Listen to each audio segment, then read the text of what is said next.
여러분 안녕하십니까? 예, 반갑습니다. 오늘 저녁에는 제가 로마서 말씀을 좀 읽고 말씀을 나누겠습니다. 로마서 10장 9절 말씀부터 읽겠습니다. 성경학자들은 이 성경 중에 성경이 로마서라고 이야기를 하는데 로마서 10장 9절부터 제가 읽겠습니다.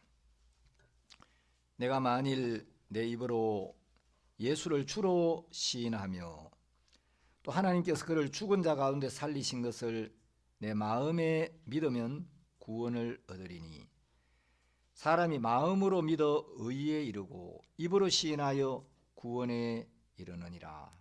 거기까지만 읽겠습니다. 제가 올 봄 CLF 때 중앙아프리카 공화국 고등교육국 장관님하고 신앙상담을 하게 됐습니다.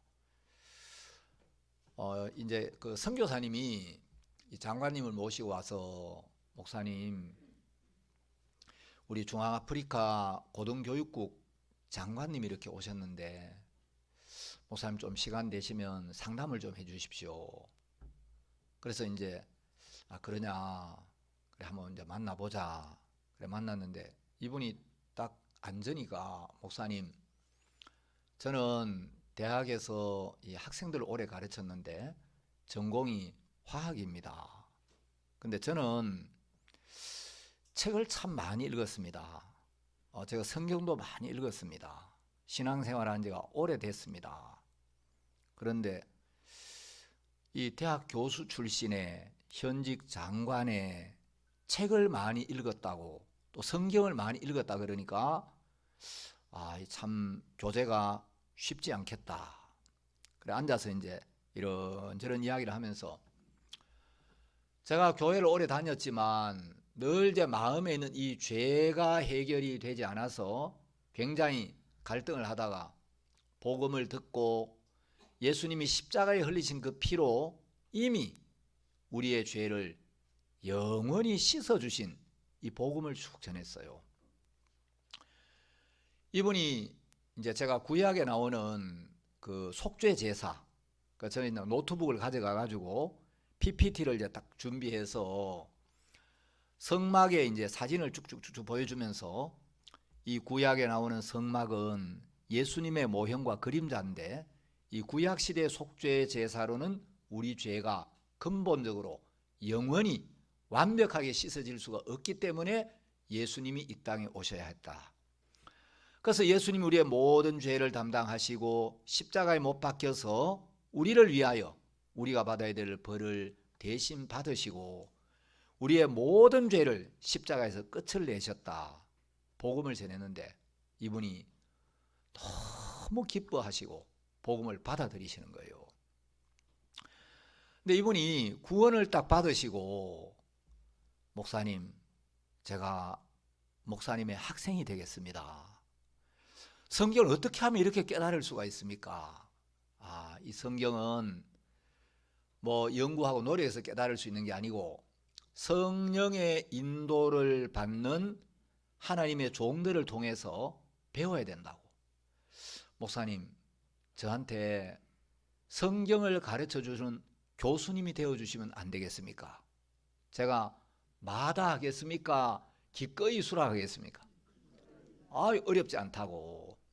그래서 이제 여기 선교사님이 계시니까 선교사님 나이는 어리지만 성경에 대해서는 전문가라고 자주 선교사님하고 교제하라고. 자, PPT 1번 한번 띄워보세요. 예, 바로 이분입니다. 이제 앞에 조명 때문에 얼굴이 조금 잘 안 보입니다만은 앞에 빛을 조금 뭐 보이기는 보이죠. 제가 이제 노트북을 펴놓고 이분한테 이제 복음을 쭉 전했는데 여러분 구원을 딱 받고 나니까 올 7월이네요. 7월인데 오른쪽에 얼굴이 굉장히 밝으시죠. 그래가지고 이제 이번에 장관이 두 분이 오셨는데 두 장관님이 다 구원을 받았어요. 여러분 장관이 두 분 다 구원을 받으니까 그 나라에 가서 가만히 있겠습니까? 이 복음을 안 전하고는 견디지를 못하겠습니까? 야, 사람들에게 이 복음을 전해야 되는구나. 이게 생명인데.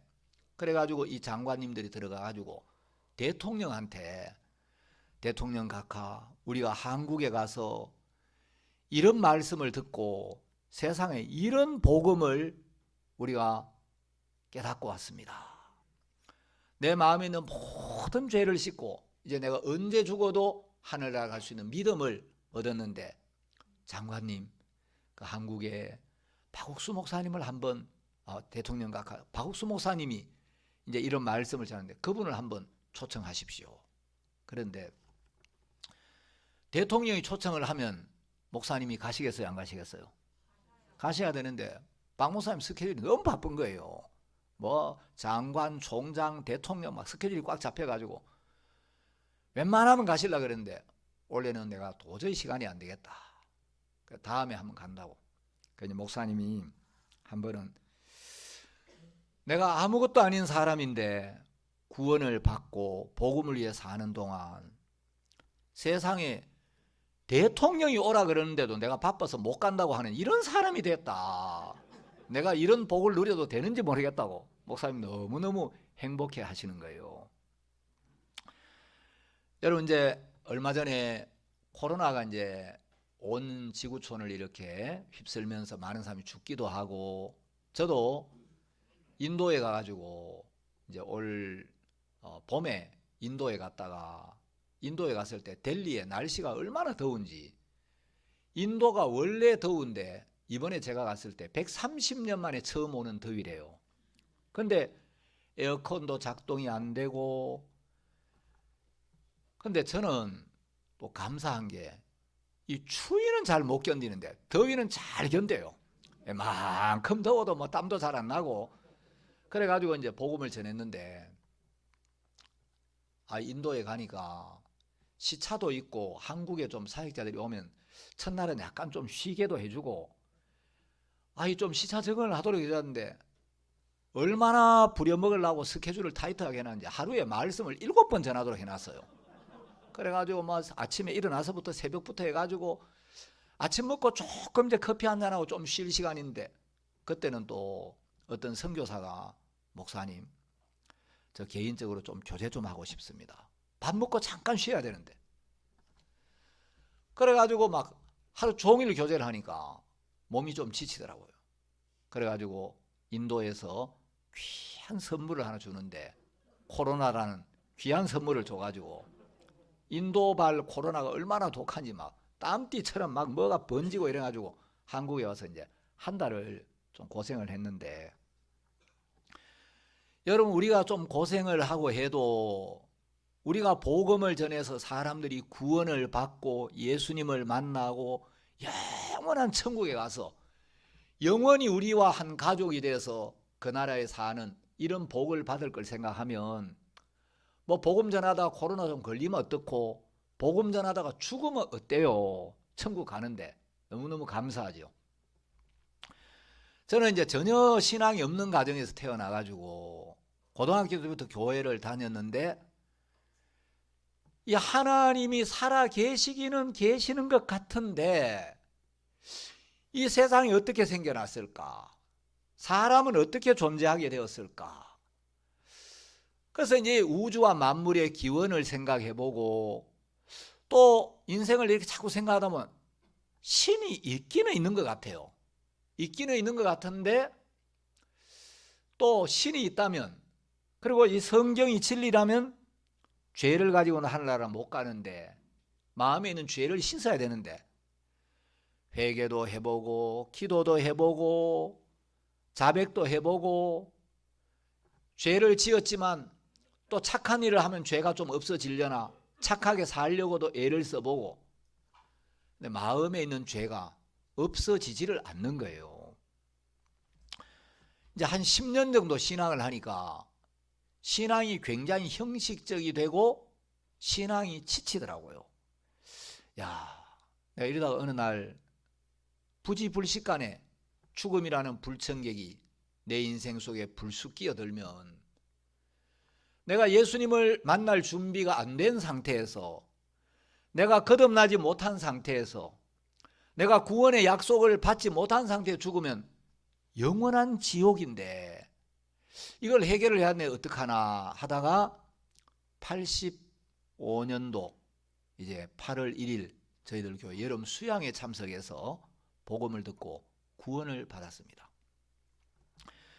마음에 있는 모든 죄를 씻고 내가 의롭게 되었다는 약속을 탁 받고 나니까 야, 이제 내가 지옥 갈 걱정은 영원히 없어졌구나. 나 이제 가만히 있어도 천국을 가는구나.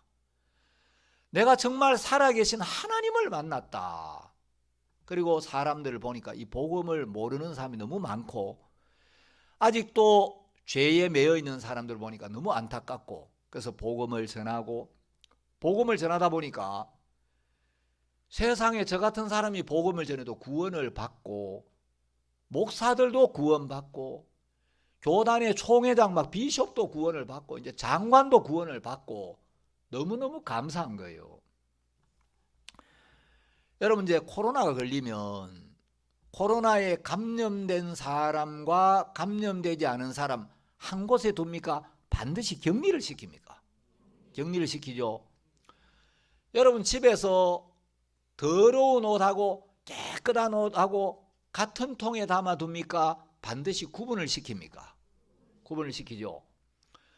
여러분 음식을 보관할 때 썩은 음식하고 신선한 음식하고 같은 데 보관합니까? 반드시 딴 데 보관합니까? 딴 데 보관하죠. 성경에 보면 하나님도 반드시 죄인과 의인을 나누셔요.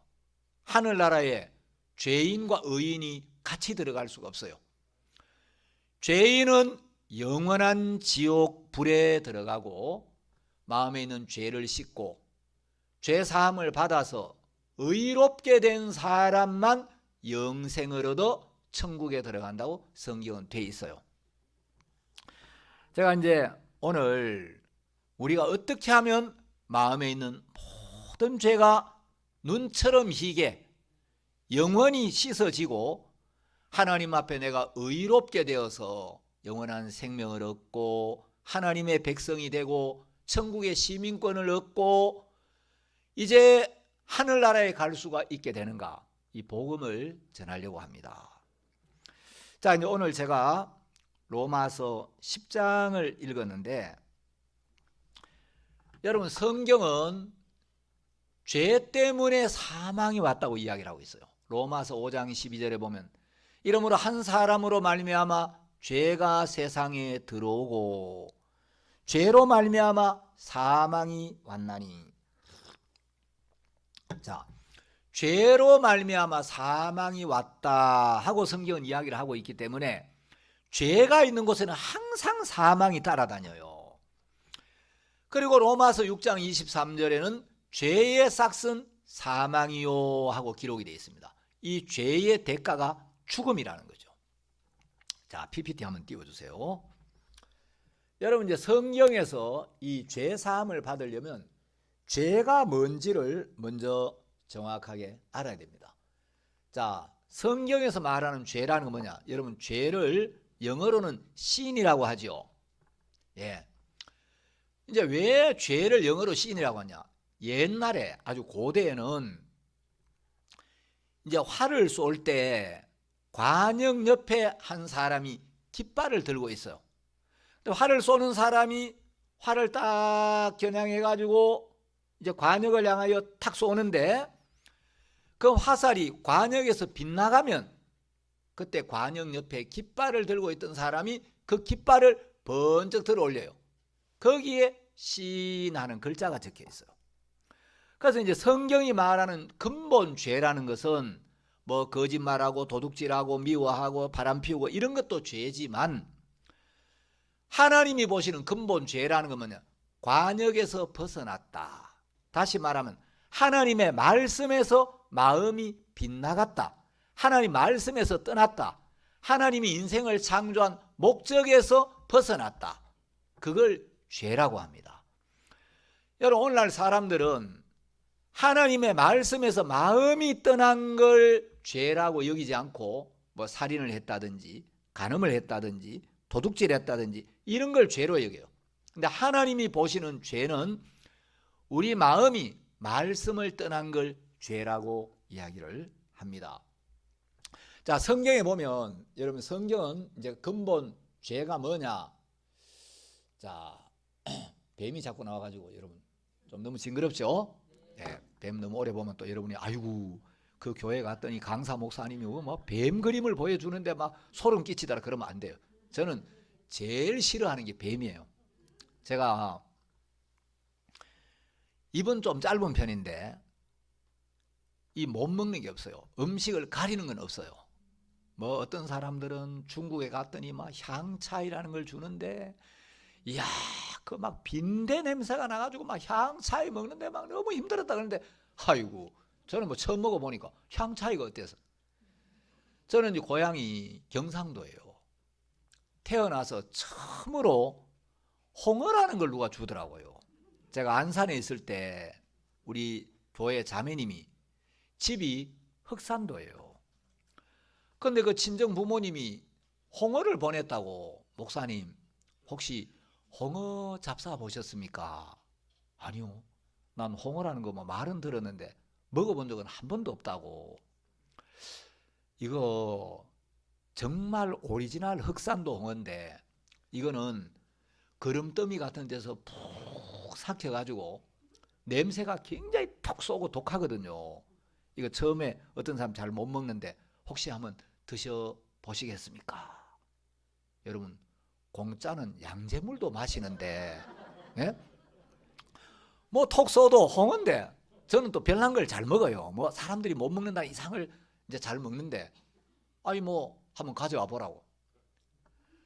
그 제가 그냥 난생 처음 먹어본 홍어인데 이야 지금까지 그런 홍어를 먹어본 적이 없어요. 뭐 그 뒤에 뭐 어디 가니까 이게 진짜 홍어라 그러면서 제대로 사온 홍어라 그러면서 먹어보라 그러는데 흑산도 홍어하고는 비교가 안 돼요. 생전 처음 먹은 홍어인데 이걸 먹으니까 하나 딱 먹고 나니까 막 이 시원한 콜라 싹 들이키고 난 뒤에 막 드르륵 하면서 코를 탁 쏘는 그 뭐 비교도 안 돼요.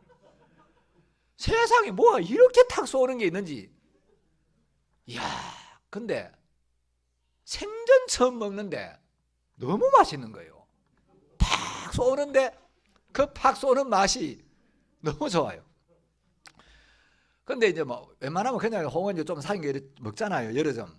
근데 이거는 요만큼을 잘라가지고 된장국에 있는데 온 된장국이 막 홍어로 꽉 차가지고 입이 얼얼한데 그래도 맛있어요. 그래서 제가 향차이도 잘 먹고 홍어도 잘 먹고 별걸 잘 먹는데 제가 죽어도 안 먹는 게 있어요. 그게 뱀탕이에요. 저는 뱀 하면 아예 막 징글징글한데 세상에 아프리카 코트디부아르에 갔더니 선교사님 사모님이 요리를 해왔는데 뱀 요리를 해온 거예요. 그것도 뱀이 이런 굵은 뱀을 잡아가지고 이걸 막 토막을 내가지고 양념을 해가지고 목사님 이거 드십시오. 이거 뭔데요? 이게 식용뱀입니다. 뱀을요? 난 딴 건 다 먹어도 뱀은 못 먹어요. 뱀은. 목사님 이게 먹어보면 맛있어요. 먹어보세요. 사모님은 이거 드세요. 전 잘 먹어요. 그래서 사모님 막 뱀을 드시는데 아이고 나는 뱀은 못 먹습니다. 목사님 이거 목사님을 위해서 요리를 한 건데 잡수셔야 됩니다. 근데 또 옆에서 막 여러 사모님들이 잡수셔야 됩니다. 잡수셔야 됩니다. 잡수셔야 됩니다. 아이고 그대들이나 많이 잡사요. 그대들이나 나는 그거 안 먹어도 되니까. 그래가 억지로 옆에 푸시래가 조금을 먹었는데 하여튼 한 번에 딱 먹어본 적이 있는데 저는 이제 뱀 말고는 다 잘 먹어요. 뱀 그림이 나오니까 갑자기 뱀 생각이 났는데 이제 우리 선교회 안에 이 충청도가 고향인 목사님이 한 분 있어요. 저하고 나이가 동갑인데 이대현 목사님이라고 아세요? 이 양반 고향이 논산이에요. 근데 이분이 어느 날 무슨 이야기를 하냐면 목사님 내가 초등학교 다닐 때 아버지가 농사를 지었는데 가을에 벼가 잘 익어가지고 아버지하고 동생하고 나하고 벼를 베러 갔습니다. 아버지하고 나는 벼를 베고 있는데 동생이 아버지 저는 산에 좀 돌아다니면서 놀다가 올게요. 옛날에 뭐 먹을 게 있습니까? 근데 이제 산에 가면 뭐 알밤도 떨어져 있고 깨금도 이제 따먹고 그러잖아요. 반응이 없으신 걸 보니까 깨금이 뭔지 모르세요? 아셔요? 네, 그런 게 있어요.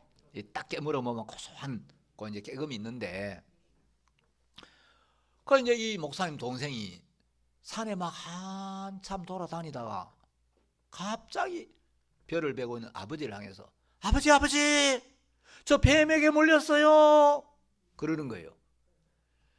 여러분 봄에 이제 이 동면을 하고 나온 뱀은 겨울에 이제 이 동면을 하는 동안 몸에 있는 영양분을 다 소진해 가지고 독이 별로 없어요. 근데 가을 뱀은 독이 굉장히 강해요.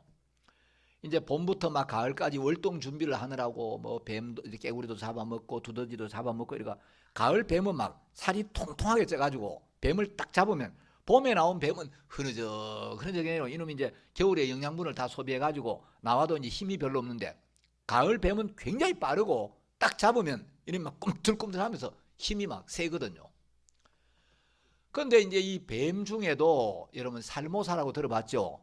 살모사는 죽일 살 어미모 이놈이 나오면서 저거 어미를 죽이고 나온다고 이제 살모사라는 이름을 붙였다는데 뱀 중에도 이 살모사 종류 중에 까치 살모사라는 게 있는데 이건 일명 7.4라고 불러요. 왜 7.4라고 하냐면 이 7.4에게 물리면 7걸음을 걷기 전에 죽는다고. 여러분 이 아들이 다 키워놨는데 가을에 벼를 벨 때니까 이 뱀의 독이 얼마나 강했어요. 그건 독사한테 이제 발꿈치를 딱 물린 거예요. 그래서 아버지가 벼를 베다가 동생이 뱀에게 물렸다는 이야기를 듣고 낫을 팍 던져버리고 아들을 향해서 막 쏜살같이 달려간 거예요. 그걸 보니까 아들이 발 뒤꿈치가 이제 뱀에게 물렸는데 뱀에게 물리면 제일 먼저 이제 지혈을 시켜야 돼요. 왜냐하면 뱀의 독이 혈관을 타고 심장으로 들어가서 심장에 들어가면 바로 죽는 거예요. 여러분 이제 이 뱀의 독을 딱 핀셋을 이제 그 주사기로 딱 넣어가지고 피를 받아가지고 딱 떨어뜨리면 바로 피가 젤리처럼 딱 굳어버려요. 엉겨요. 그러니까 뱀한테 물리면 이 피가 굳어버리는 거예요. 그 이제 이 뱀의 독이 심장으로 들어가고 심장에 딱 들어가면 이 피가 완전히 젤리처럼 엉켜버리니까 사람이 살 수가 없죠. 그래서 뱀에게 물리면 제일 먼저 지혈을 시켜야 돼요. 그래서 이제 동생이 아주 무서운 독사에게 물렸는데 아버지가 빨리 지혈을 시켜야 되겠다. 그래 이제 발 뒤꿈치를 물렸으니까 아버지가 이 노끈이 있어야 노끈이 없잖아요. 입고 있던 와이셔츠를 쫙 찢어가지고 바로 이제 무릎 위에 칭칭 동여맨 거예요. 그래가 이제 이 아들을 업고 만일에 병원에 늦게 가면 다 키운 아들 죽이게 되니까 아버지가 막 아들을 살리려고 그 아들을 들쳐 업고 막 병원까지 숨을 헐떡이면서 죽을 힘을 다해가지고 막 병원으로 달려갔어요. 의사 선생님, 제 아들이 뱀에게 물렸습니다. 독사에게 물렸는데 내가 바로 이 무릎 위를 묶어가지고 데려왔는데 빨리 좀 어떻게 조치를 해 주십시오. 그래 의사가 동네 의사인데 보더니 아 그러냐고. 일단 이제 지혈을 해가지고 왔으니까 주사를 한 대 놓고 약을 먹이고 일단 오늘 하루 좀 입원을 시켜봅시다. 그래 입원을 시켜봅시다 하니까 뭐 심각하지는 않은가 보다. 그래 입원을 시켰어요. 그래 이제 밤새도록 아버지가 이제 곁에 있다가 이제 그 뭐 하루 좀 지나면서 내일 어떤지 한번 봅시다. 의사 그러니까 아이고 뭐 죽을 정도는 아닌가 보다. 그래 이제 아버지가 아들을 놔두고 내일 갔다가 아버지가 내일 아침에 일찍 오마 잘 자거라. 그러고 갔어요. 그 다음날 아버지가 새벽에 잠이 깼는데 밤새 아들이 무사한가 해서 이제 병원에 가보니까 밤 사이에 다리가 퉁퉁 부어가지고 이 바지가 막 탱탱해질 정도로 온 다리가 붓고 한쪽 다리가 완전히 시퍼렇게 변한 거예요. 아버지가 깜짝 놀라가지고 의사를 불렀어요. 의사 선생님, 이 우리 아들 다리 보시라고. 지금 아들이 막 다리가 이렇게 부어가 바지가 찢어지려고 하는데 이 괜찮냐 그러니까 의사도 이 독사의 독이 이렇게 무섭게 막 이 다리를 시퍼렇게 만들고 이렇게 붓게 할 줄 모르는 거예요. 의사가 놀래가지고 아이고 이거 큰 병원으로 빨리 옮겨야 되겠습니다. 아 이거 우리 병원에서는 안 될 것 같습니다. 아버지가 자신 없으면 처음부터 큰 병원으로 가라고 해야지. 아들 다 죽어가는데 만일에 내 아들 죽으면 당신 책임질 거야? 막 그 소리가 여기까지 끌어오르는데 지금 이게 급한 게 아니에요. 이것도 막 화가 치밀지만 내 아들 죽기만 해봐라 내 가만히 두나 막 그런 마음이 올라오는데 지금 이걸 따질 계제가 아니란 말이에요. 일단 아들을 살리는 게 먼저잖아요. 그래 이제 논산에 있는 제일 큰 병원으로 데려갔는데 의사가 딱 보더니 아이고 이거 너무 늦었습니다. 이거 우리 병원에서는 자신 없습니다. 딴 데 큰 병원에 가보라고. 여러분 논산에서 제일 큰 병원에서 이 자신 없다 그러면 어디로 갑니까? 가는 동안에 독은 계속 퍼질 건데 아버지가 막 억장이 무너지는 거예요. 의사 선생님 어떻게 좀 방법이 없습니까? 제 아들 좀 살려주세요. 근데 아이고 이거 지금 너무 독이 많이 변돼가지고 우리 병원에서는 안 됩니다. 우리가 살릴 만하면 살리죠. 아버지가 막 털썩 주저앉아가지고 이 아들이 죽어가는 걸 그냥 지켜보고 있어야 되는 거예요. 근데 그때 어떡하지? 무슨 생각이 하나 딱 떠오르냐면 얼마 전에 천안에 어떤 노인이 한 분 있는데 누가 이야기하기를 이 노인은 뱀에게 물린 사람은 어떤 사람을 데려오든지 다 살려내는 신통한 노인이라는 거예요. 아, 참 누가 그 이야기를 한 적이 있지. 그 노인은 아직도 계시는지 모르겠다. 그래가지고 막 연락을 해가지고 천안에 그 노인 연락처를 알았어요. 전화를 했어요. 어르신, 제 아들 지금 뱀에게 물려가지고 지금 상황이 이런데 제가 바로 아들을 태워가지고 천안으로 갈 테니까 어르신 집에 좀 기다려 주십시오. 그러라고. 그래가지고 이제 아들을 태우고 막 천안으로 쏜살같이 달려갔어요. 근데 이 노인이 딱 보시더니 내가 뱀에게 물린 사람 웬만하면 살려내는데 아이고 너무 늦었습니다. 이제 이 노인에게 마지막 기대를 걸고 왔는데 이 노인이 너무 늦었다고. 아버지가 막 야 진짜 막 마음이 비참하기 짝이 없는 거예요. 어르신 어떻게 방법이 없겠습니까? 이제 어르신이 내 아들 못 살려내면 내 아들 이제 죽는 걸 그냥 보고 있어야 되는데 다른 방법이 없습니까? 한 가지 방법이 있기는 있는데 내가 시키는 대로 하면 혹시 살릴 수 있을지도 모르기는 하겠습니다. 어르신 제 아들 살려만 주신다면 내가 무슨 짓이라도 하겠습니다. 그러면 빨리 지금 개울가나 웅덩이나 연못에 가서 찰 거머리를 잡을 수 있는 대로 잡아오세요. 그래가지고 이제 이 아버지하고 이대현 목사님이 옛날에는 뭐 농약을 별로 안 쳤으니까 뭐 거머리가 버글버글 했잖아요. 저도 막 시골에 모내기 할 때 논에서 막 모를 이제 그 찐다 그러죠. 경상도 말에는 이제 모판에 키워가지고 모를 이제 묶잖아요. 모를 찌고 있으면 이 거머리가 달라붙는 줄도 모르게 스물스물 다가와가지고 다리에 딱 달라붙었어요. 근데 이놈은 달라붙어도 표도 안 나요. 근데 이제 한참 있다가 뭐 좀 가려워가지고 이렇게 보면 이제 이놈이 피를 빨아먹어 달라붙어 있고 어떨 때는 달라붙는 줄도 모르고 이제 피를 쭉쭉 빨아먹는데 걸어가다 보면 뭐가 털렁털렁 붙어가지고 뭐가 하나 옆에 붙어 있어요. 뭐야 보면 거머리가 막 피를 빨아먹고 뼈가 불룩해지네. 이 거머리가 제 피를 빨아먹으면 저는 살려두질 않았어요. 왜냐하면 이놈아 빨아먹을 사람한테가 붙어 빨아먹어야지. 이 앞에 있는 형제, 이런 형제, 이런 형제한테 붙어야지.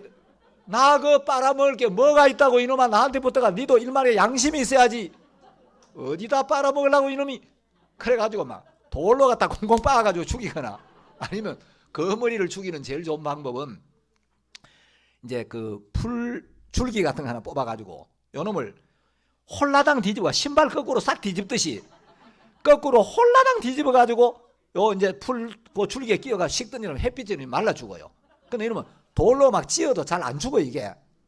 하여튼 그랬는데 거머리를 잡아오니까 이 노인이 보시더니 이 정도면 되겠다고. 그래가지고 이 찰 거머리를 4마리를 뱀의 이빨 자국에 딱 붙이는 거예요. 여러분, 거머리는 맨살에도 붙어가, 상처가 없어도 붙어가지고 이 상처를 내고 피를 쭉쭉 빨아먹는데, 뱀에게 물린 이빨 자국이 있으니까 거기 4마리를 붙여놓으니까 거머리가 피를 막 쭉쭉 빨아먹으면서, 이야 이거 웬 피냐. 그래가 막 먹는데 피를 잔뜩 빨아먹고 배가 불룩해진 거머리 한 마리가 뚝 떨어지는 거예요. 왜냐하면 이 피를 빨아먹으면서 그 피 속에 섞인 뱀의 독을 같이 빨아먹으니까 한 놈이 뚝 떨어져 죽는 거예요. 그러면 이 노인이 또 새로운 찰거머리 한 마리를 거기 붙여요. 그 다음에 또 맛있다고 쭉쭉 빨아먹던 놈이 또 배가 불룩해지더니 뚝 떨어져 죽고, 그럼 또 새로운 걸 한 마리 붙이고. 그래가지고 이 레온 목사님 동생이 거머리의 크신 은혜와 희생으로 사망을 면하고 지금까지 살아있대요. 여러분, 하나님이 거머리도 다 필요해서 만든 거예요.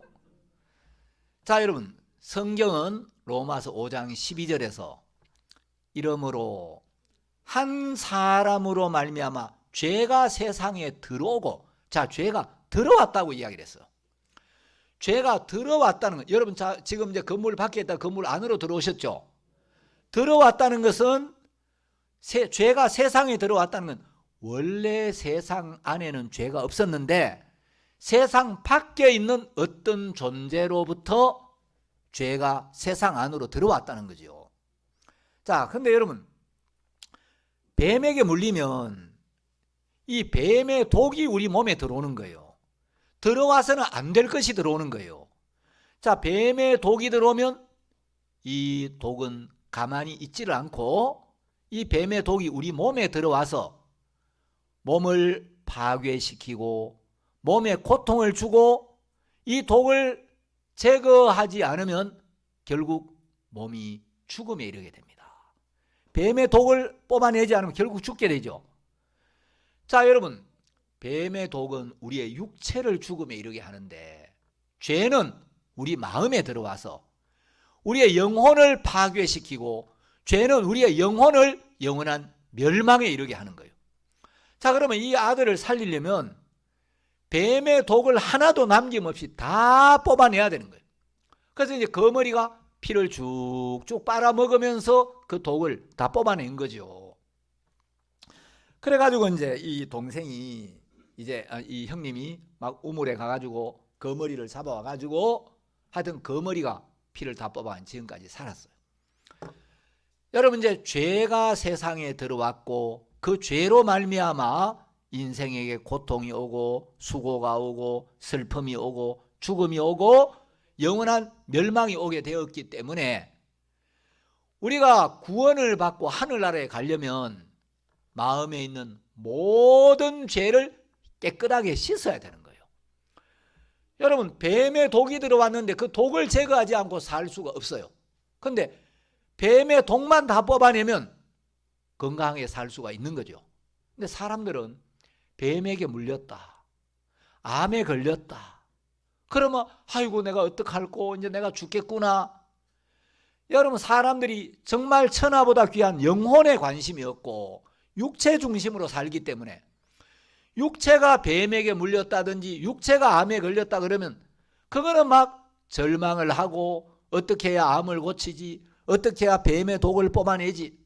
근데 그것보다 더 무서운 게 100년도 못 사는 우리 육체가 아니라 영원히 사는 우리 영혼이 죄로 말미암아 지옥으로 가는 게 더 무서운데 사람들은 죄의 심각성을 모르는 거예요. 잠언 14장 9절에 보면 미련한 자는 죄를 심상히 여겨도 정직한 자 중에는 은혜가 있느니라. 자, 성경은 어떤 사람이 미련한 자라고 하느냐? 죄를 심상히 여기는 자. 여러분, 심상이란 말은 대수롭지 않게, 죄를 대수롭지 않게. 여러분, 뱀에게 물렸는데, 무서운 독사에게 물렸는데, 독사에게 물렸는데도 독사의 독을 대수롭지 않게 생각하는, 그게 미련한 사람이에요. 여러분, 죄 때문에 내 영혼이 하나님에게서 버림을 받고 영원한 지옥 불에 떨어져서 죽지도 못하고 세세토록 고통을 받는 것, 그게 얼마나 끔찍한 일이라는 거죠. 자, 중세의 로마 가톨릭에서 면죄부를 팔았습니다. 여러분, 사람들이 왜 면죄부를 샀겠습니까? 두 가지 이유가 있어요.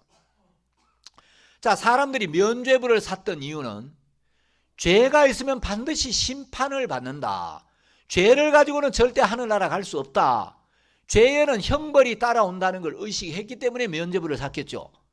아니, 뭐 죄가 있다고 하면 지옥 가, 뭐 죄 없는 사람이 어디 있어, 죄가 있어도 괜찮아. 죄를 대수롭지 않게 여겼다면, 죄를 가지고도 하늘나라 갈 수 있다고 생각했다면 면죄부를 안 샀겠죠. 그런데 그 면죄부를 샀던 이유는 죄를 가지고는 거룩하신 하나님 앞에 설 수가 없다는 걸 알았고, 두 번째 그 면죄부를 샀던 이유는 죄를 어떻게 씻는지 하나님의 말씀을 통하여 죄 사함을 받는 정확한 방법을 몰랐기 때문이에요.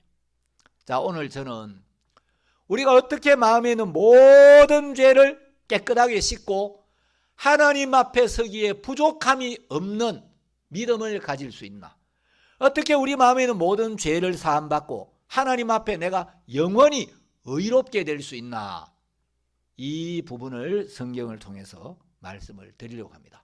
자, 로마서 10장 9절을 보겠습니다. 성경이 없는 분들은 화면을 보시면 되겠습니다.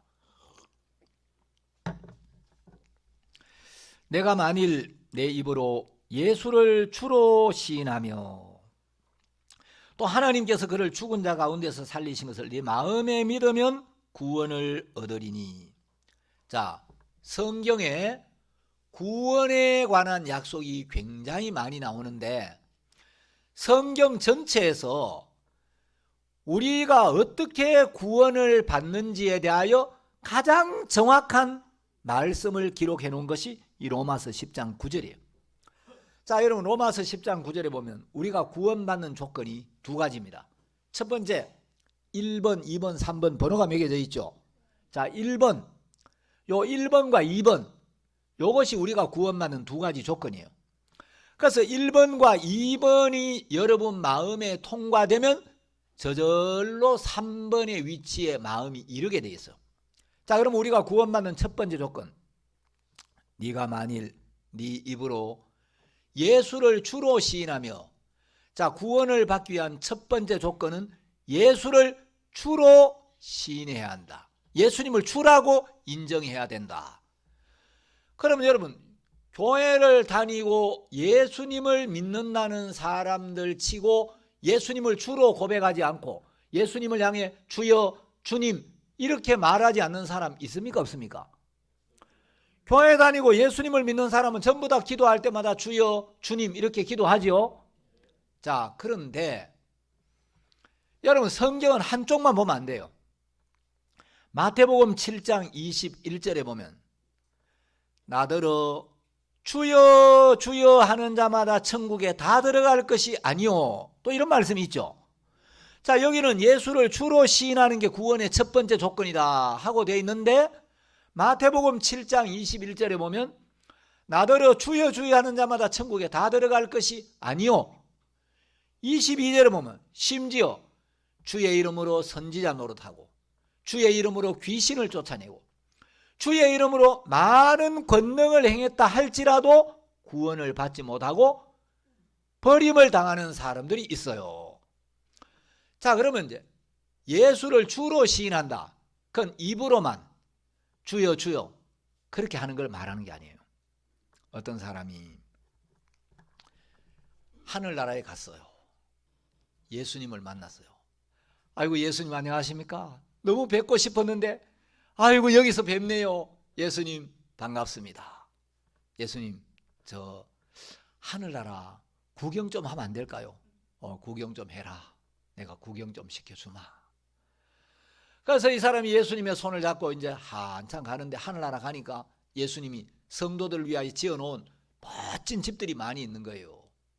한 집을 지나다 보니까 처마 끝에 꽃감이 주렁주렁 달려 있는 거예요.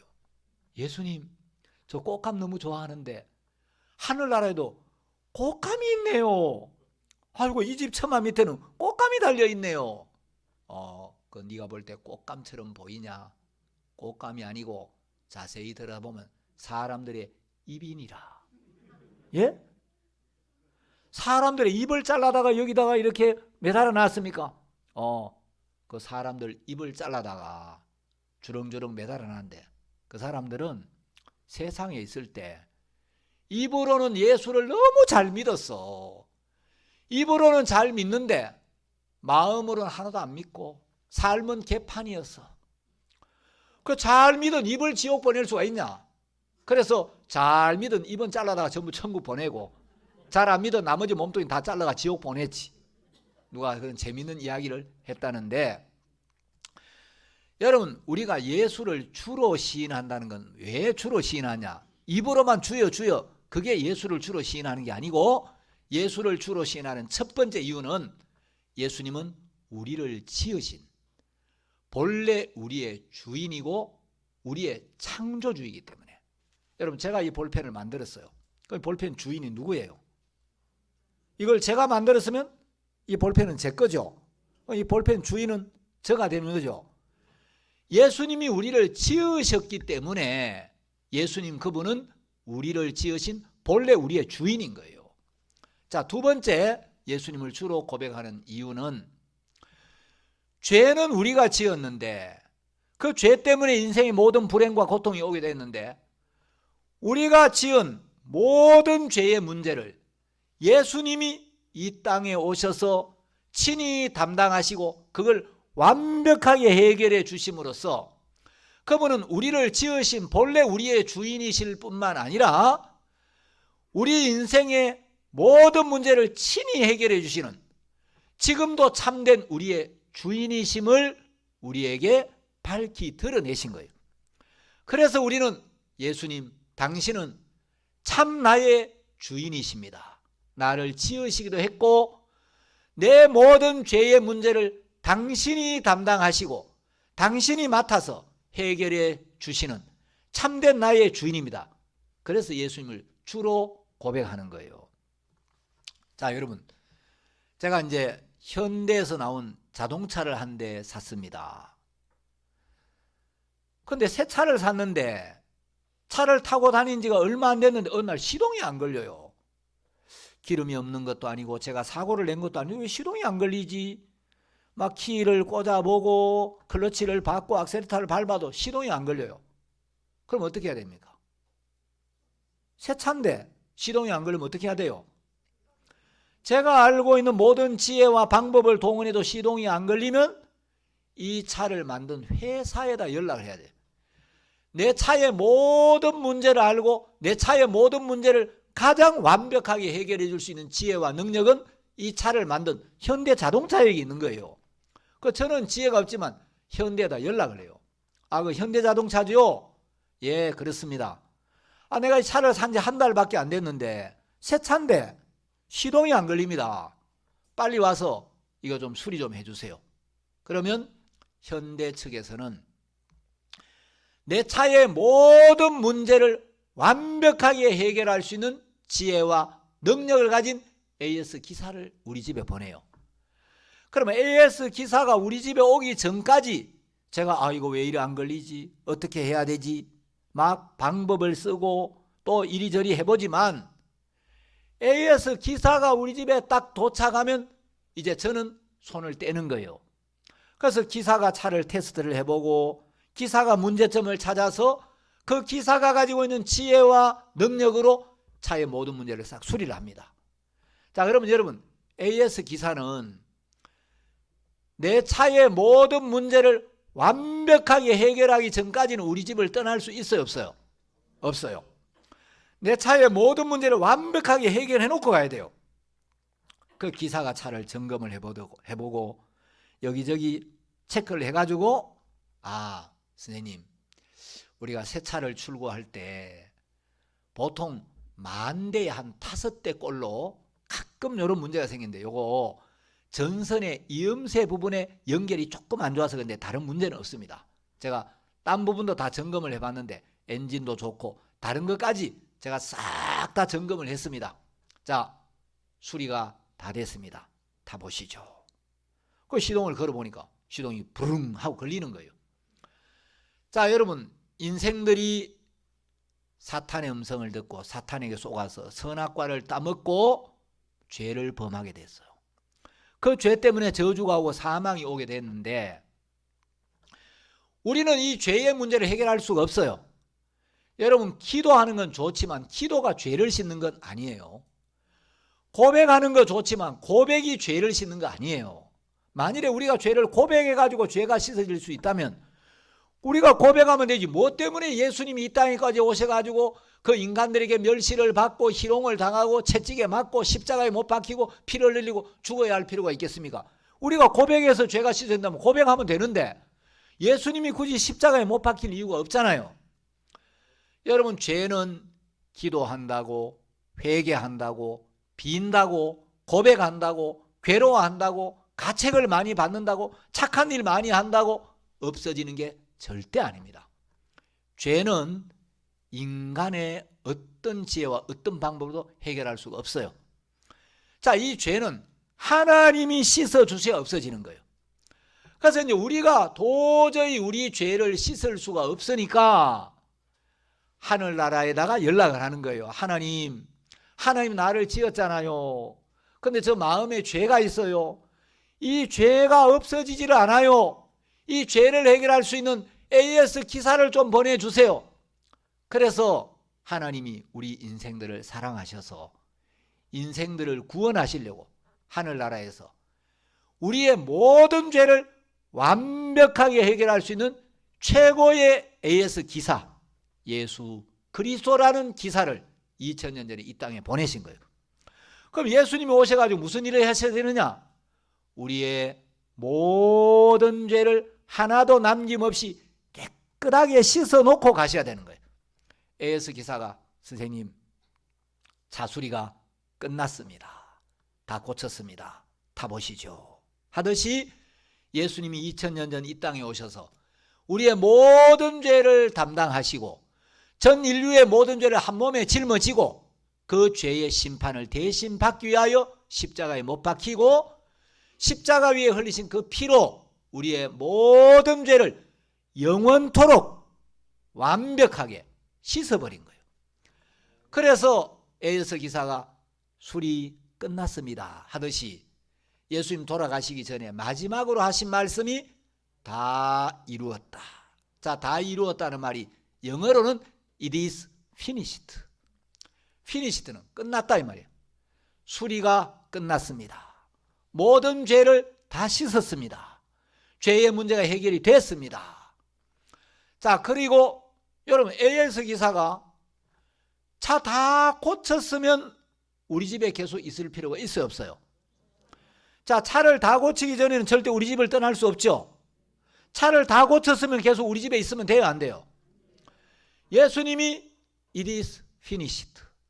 수리 끝났습니다. 그러면 이제 떠나셔야 돼요, 안 떠나셔야 돼요? 우리의 모든 죄를 십자가에서 씻었기 때문에 예수님은 세상을 떠나실 수가 있었던 거예요.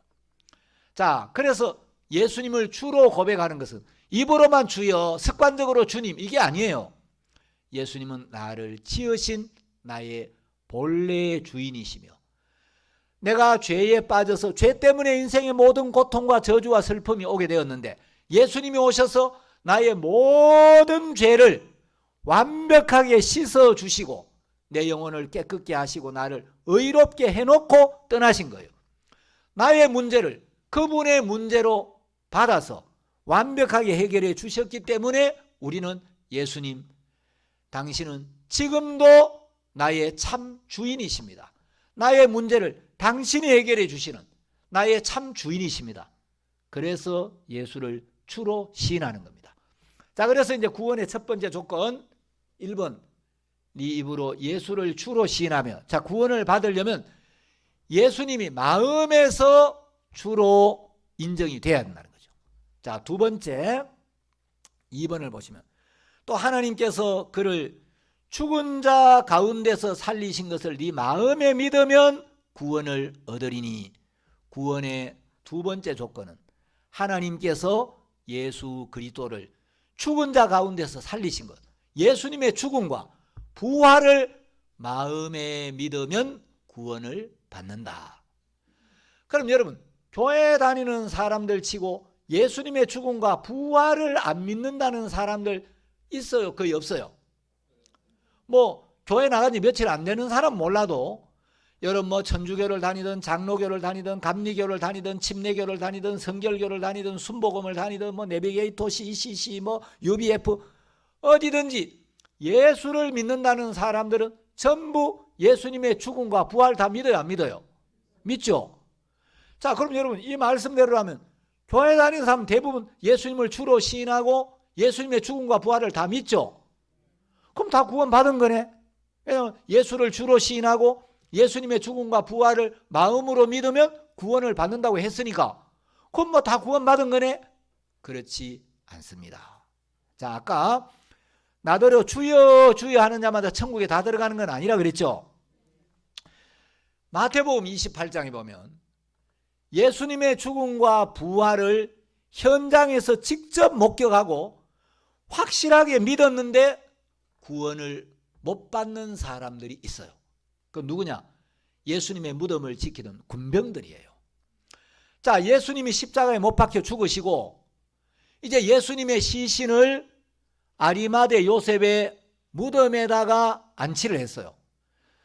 그런데 이제 유대교인들이 저 예수가 살아생전에 내가 죽었다가 사흘 만에 다시 살아나리라, 사흘 만에 부활한다고 이야기를 했는데 혹시 예수의 제자들이 몰래 예수의 시신을 훔쳐다가 어디 감추어 놓고 예수님이 부활하셨다, 예수님의 시신을 안치했던 무덤에 가봐라, 시신이 없지 않느냐, 예수님 부활하셨어, 이런 거짓말을 퍼뜨리면 예수님을 십자가에 못 박아 처형을 시켰는데 예수님이 부활했다는 그 말을 듣고 사람들이 미혹될 수 있어.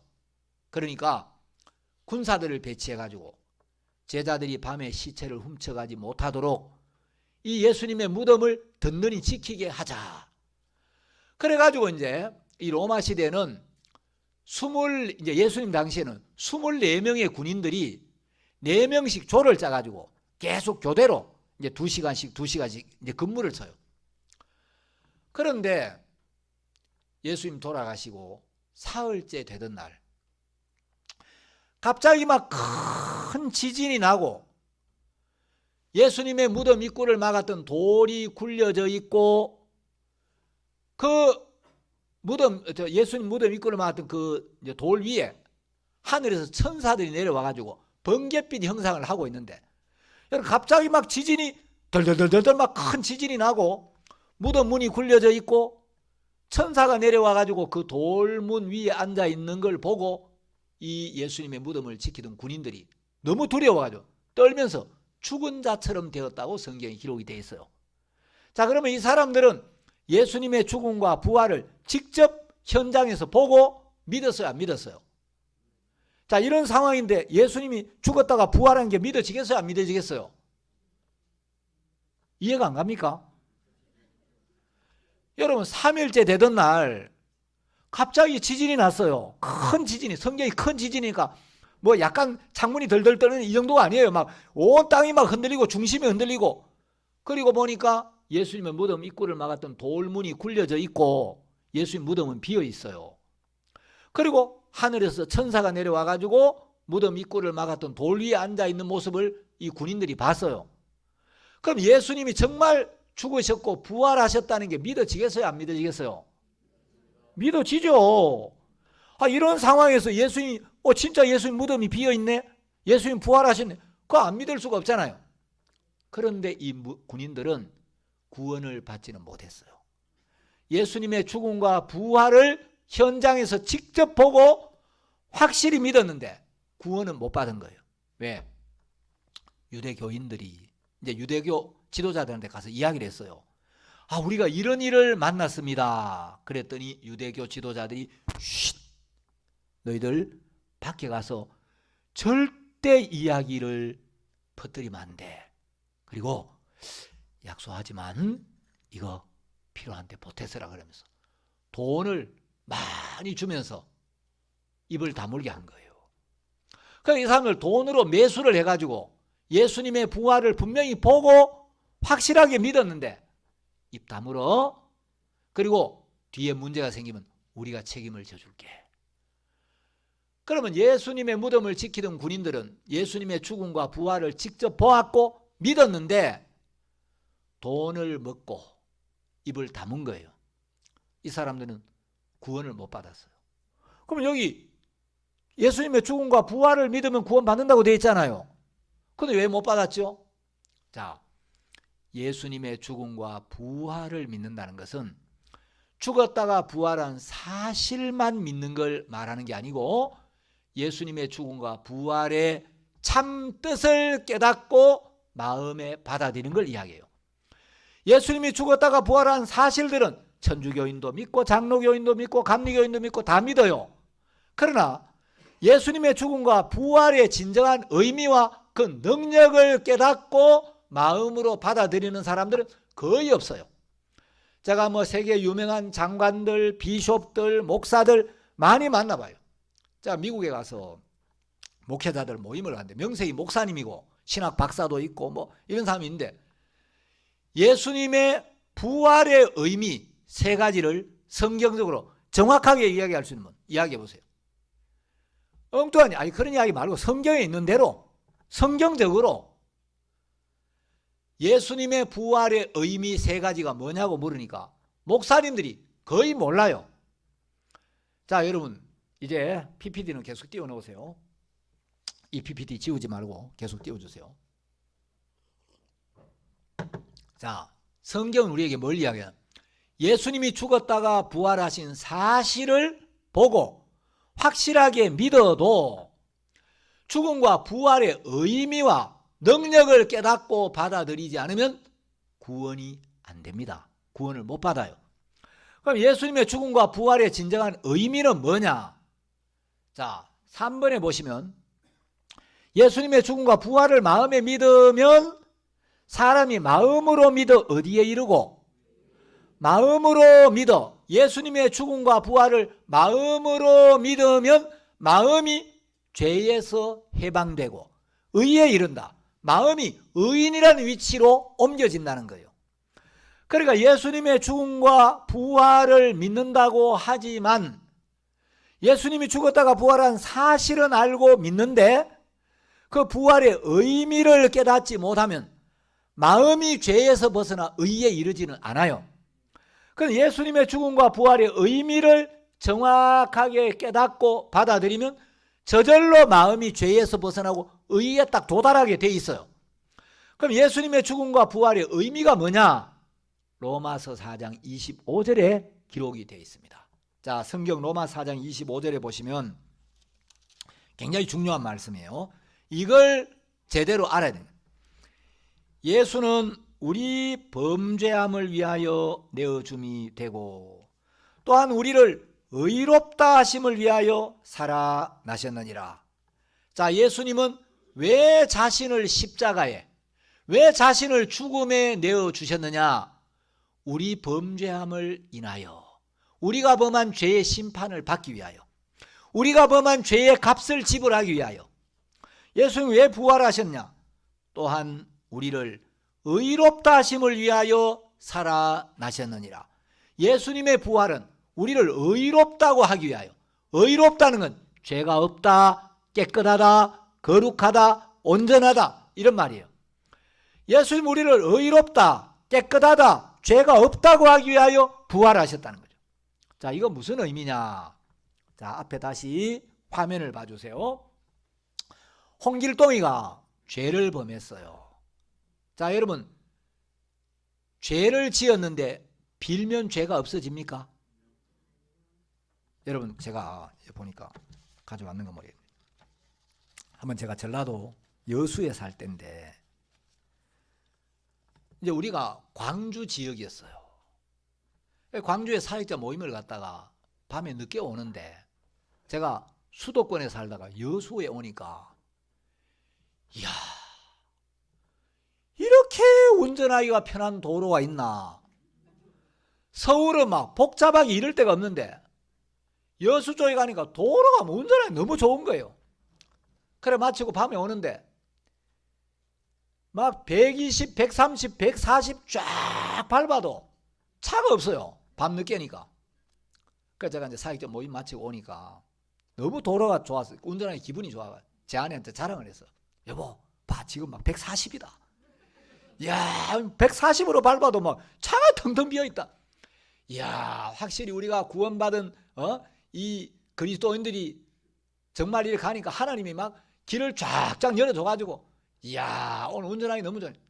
그래 집에 막 밟아왔는데 보통 때보다 30분 일찍 왔어요. 또 자랑을 했죠. 여보, 내가 운전 잘했지? 봐, 오늘 30분이나 일찍 왔잖아. 아, 진짜 오늘 일찍 왔네. 그로부터 약 보름 후, 이 경찰서장님이 바쁘신 양반이 저한테 뭘 하나 보냈어요. 아니 이게 뭐지?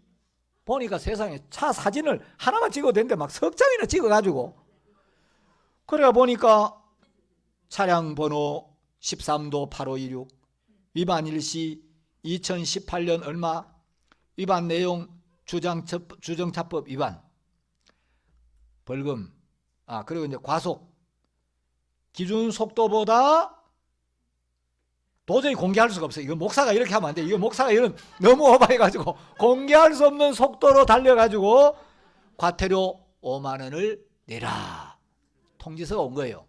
자, 그럼 여러분, 제가 도로교통법을 어겼죠. 자, 법을 어겼죠. 법을 어기면 죄가 생겨요, 안 생겨요? 그럼 경찰에 가지고 제가 과속을 했습니다. 법을 어겼습니다. 시인만 하면 그래요, 이제 인정을 했으니까 그러면 없는 겁니다. 가십시오. 그렇게 합니까? 여러분, 시인도 해야 되지만 내가 죄를 짓고 법을 어겼다고 인정만 한다고 죄가 없어지는 게 아니에요. 가가지고 아이고 선생님, 제가 그날 막 빨리 오다 보니까 이 법을 어겼는데 과태료 고지서가 나왔습니다. 다시는 안 그러겠습니다. 한 번만 용서해 주십시오. 정말 다음부터 절대 이런 일이 없겠습니다. 여러분, 용서를 빌고 다음부터 절대 그런 죄 안 짓겠다고 다짐하면 그 죄 없어져요? 예, 이번은 봐드리겠습니다. 다음부터 과속하지 마십시오. 그냥 가시면 되겠습니다. 그래요? 자, 여러분, 죄는 빈다고 시인한다고 없어지는 게 아니에요. 예, 법이 있기 때문에. 내가 빌지 않아도 법이 정한 죄의 값을 지불하면 죄가 없어져요. 여러분, 과태료 내면 끝이에요. 법을 어겼지만 법이 정한 벌금을 내버리면 이 죄는 없어지는 거예요. 자, 그리고 과태료를 딱 내면 벌금 하나도 안 낸 거하고 똑같아지는 거죠. 죄 하나도 안 지은 거하고 똑같아지는 거죠. 벌금 내면 여전히 유죄예요, 무죄예요? 내가 빌어도 다음부터 안 그러겠다고 이야기를 해도 용서해달라고 막 애걸복걸해도 죄는 없어지지 않습니다. 그러나 법이 정한 죄값을 딱 지불하면 그 죄는 없어지고 무죄가 돼요. 죄값 내는데 여전히 유죄입니까, 무죄입니까? 죄값을 내면 그 죄는 끝이 나는 겁니다. 자, 홍길동이가 죄를 지었어요. 자, 죄를 지으면 법이 있기 때문에 홍길동이는 법에 따라 벌을 받아야 돼요. 그런데 홍길동이가 굉장히 큰 죄를 지었어요. 판사가 피고 홍길동은 이러이러한 죄를 지었으므로 형법제 몇 조 몇 항에 따라 징역 10년에 처한다. 땅. 그럼 홍길동이 죄값이 징역 10년이죠. 그러면 홍길동이는 죄값을 치르기 위하여 감옥에 들어가서 10년 동안 복역을 해야 돼요. 자, 근데 죄값을 다 치르기 전에는 출소가 됩니까 안 됩니까? 10년형을 받았는데 8년을 살았어요. 그러면 출소가 돼요? 안 돼요. 10년형을 받았는데 9년 11개월을 살았어요. 출소가 돼요? 안 돼요. 자, 죄값을 다 치르기 전에는 절대 출소를 시켜줄 수가 없지만 어떤 죄를 지었든지 법이 정한 죄값을 치르면 법이 정한 벌을 다 받고 나면 감옥에 가두어둘 수 없고 반드시 출소를 시켜줘야 돼요. 여러분, 죄값을 덜 치른 사람을 출소시키는 것도 위법이지만 죄값을 다 지불한 사람을 출소를 시켜주지 않고 계속 가두어 놓는 것도 위법이에요. 그런데 어느 날 홍길동이가 출소한 걸 봤어요. 저 친구 그때 뭐 큰 사고를 쳐가지고 아이고 한 10년형 받고 감옥에 들어갔다고 들었는데 나왔네? 출소했네? 자, 출소했다는 것은 나라에서 죄를 짓고 법을 어겼지만 법이 정한 죄값을 다 갚았다, 벌을 다 받았다는 걸 확인했기 때문에 출소를 시키는 거죠. 자, 그러면 여러분, 출소하고 나면 이제 죄에서, 법에서, 형벌에서, 감옥에서 완전히 해방이 됩니까 안 됩니까? 출소하고 나면 죄에서도 벗어나고 법에서도 벗어나고 형벌에서도 벗어나고 감옥에서도 벗어나요. 자유가 되는 거죠. 자, 예수님의 죽음과 부활도 이거와 똑같은 이치입니다. 차이는 뭐냐? 홍길동이는 자기가 지은 죄 때문에 감옥에 들어갔어요. 예수님은 죄가 있어요 없어요?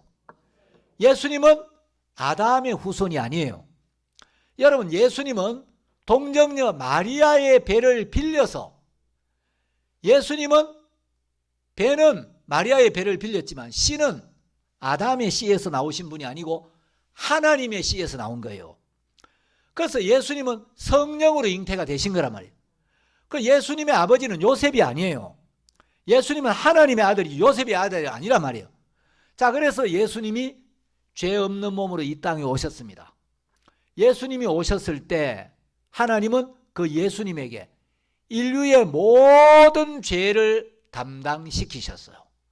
자, 그 사실을 하나님이 보증을 하셨습니다. 이사야 53장 6절에 보면 우리는 다 양 같아서 그릇 행하여 각기 제 길로 갔거늘. 자, 우리는 다 그릇 행했다. 우리는 다 죄를 짓고 율법을 어기고 계명을 어기고 불순종했다는 거죠. 우리는 다 그릇 행했으니까 여러분, 이 세상에 죄를 안 지은 사람, 율법을 어기지 않은 사람, 계명을 어기지 않은 사람 아무도 없다는 거죠. 그러니까 우리는 다 죄를 지어서 심판을 받고 멸망을 당해야 하는데 여호와께서는 우리 무리의 죄악을 그에게 담당시키셨도다. 우리가 죄를 지었는데 하나님은 우리 무리의 죄, 우리 온 인류의 모든 죄를 예수님에게 담당을 시켰다는 거죠. 자, 성경에 보니까 앞으로 담당시켜 주겠다고 되어 있습니까? 이미 담당시키셨다고 되어 있습니까? 여호와께서는 우리 무리의 죄악을 친히 예수님께 담당을 시켰다고 되어 있죠. 하나님이 직접 예수님에게 2000년 전에 우리 모든 사람들의 죄를 넘겼다는 거예요. 자, 그러면 하나님께서 예수님에게 우리 무리의 죄악을 담당시켰다고 할 때 그 우리 죄, 자, 예수님이 우리의 죄를 담당하셨다, 우리의 죄를 짊어지셨다 할 때 우리 죄라는 것은 구체적으로 어떤 죄를 이야기하느냐? 요한 1서 2장 2절에 보면 예수님이 짊어지신 죄는 우리만 위할 뿐 아니요 온 세상의 죄를 위하심이라. 자, 예수님은 우리의 죄만 담당하시고 우리의 죄만 씻기 위하여 죽으신 게 아니라 온 세상의 죄. 여러분, 세상이란 말은 인간 세자 윗상자예요. 이 지구 위에 사는 모든 인간을 세상이라 그래요. 자, 그러면 세상의 시작은 첫사람 아담으로부터 시작이 됐습니다. 자, 아담의 후손 중에 노아도 있고 아브라함도 있고 이삭도 있고 야곱도 있고 모세도 있고 다윗도 있고 엘리야도 있고 세례 요한도 있고, 그러다가 2000년 전에 예수님이 오셨어요. 자, 이제 예수님이 오신 해를 서기 1년이라 그러죠. 여러분, 인류의 역사를 BC와 AD로 나누죠. 기원전과 기원후. 자, BC라는 말은 영어로 Before Christ, 그리스도 이전, 이 첫 글자를 딴 거고, AD는 라틴어로 Anno Dominai라고 하는데 영어로는 In the year of our Lord 해가지고 우리 주 안에서, 이런 뜻이에요. 그래서 예수님이 오셔서 역사의 분수령이 되었기 때문에 예수 그리스도 이전을 BC라고 예수님 이후를 AD라고 해요. 어떤 분은 영어로 역사를 히스토리라고 하는데, 히스토리는 히즈 스토리의 합성어다. 그분의 이야기. 그분이 누구냐? 자, 여러분, 역사는 왜 예수님이 태어난 해를 서기 1년으로 잡았냐? 인류 역사상 수많은 인물들 가운데 인류 역사에 가장 중요한 인물, 가장 많은 영향을 끼친 그분이 태어난 해를 역사의 기원으로 잡자. 그래가지고 예수님이 태어나신 해를 역사의 기원으로 잡은 거예요. 그래서 이제 서기 2022년은 예수님이 오신 지 2022년째라는 거죠. 자, 그래서 역사라는 것은 이제 히스토리라는 것은 히즈 스토리와 같다. 그건 이제 실제는 아니에요. 그 이제 재미있게 말을 만든 건데, 또 그래 풀면 그런 의미도 이제 그렇게 설명을 하기도 하는데, 그건 실제 사실하고는 좀 다르지만, 자, 어쨌든 이제 예수님이 2000년 전에 오셨고 우리는 현재 2022년에 서 있습니다. 그럼 내가 태어난 날이 있고 죽는 날이 있겠죠.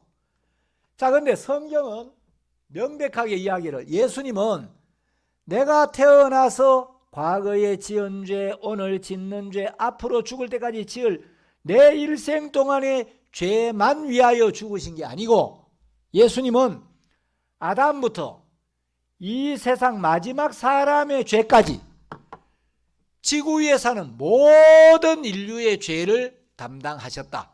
이게 하나님의 약속이에요. 여러분, 교리를 믿으면 안 돼요. 신학도 믿지 말고 성경에 기록된 하나님의 말씀만 믿어야 돼요. 하나님이 친히 하신 약속을 믿어야 돼요. 여러분, 교리나 신학이 만일에 하나님의 말씀과 다르면 그건 버려야 돼요. 신학이나 교리도 하나님의 말씀을 더 신뢰할 수 있도록 만들어줘야 되지. 성경에는 예수님이 우리의 모든 죄를 짊어졌다는데, 어떤 사람들이 예수님 우리의 원죄는 가져가고 자범죄는 우리가 회개한다. 성경에는 원죄, 자범죄 그런 말도 없고 그건 성경적인 교리가 아니에요. 여러분, 유대인들은 원죄 개념이 없어요. 미국의 보스턴 칼리지에 이제 타사 와이어라는 유명한 그 교수가 원죄에 대한 기원에 관한 책을 연구했어요.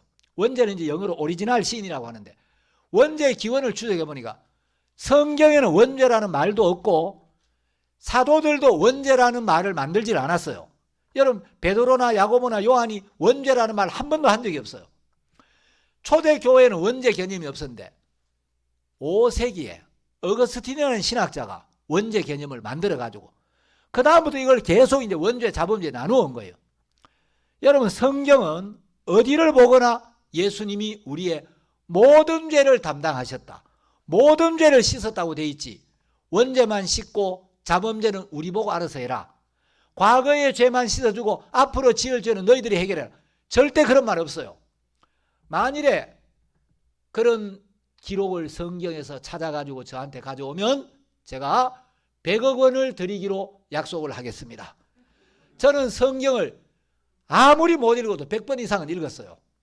성경을 수없이 많이 읽어봤는데 성경에는 하나님이 직접 말씀하시기를 예수님께 온 세상의 죄를 담당시켰다, 모든 죄를 담당시켰다, 이렇게 되어 있어요.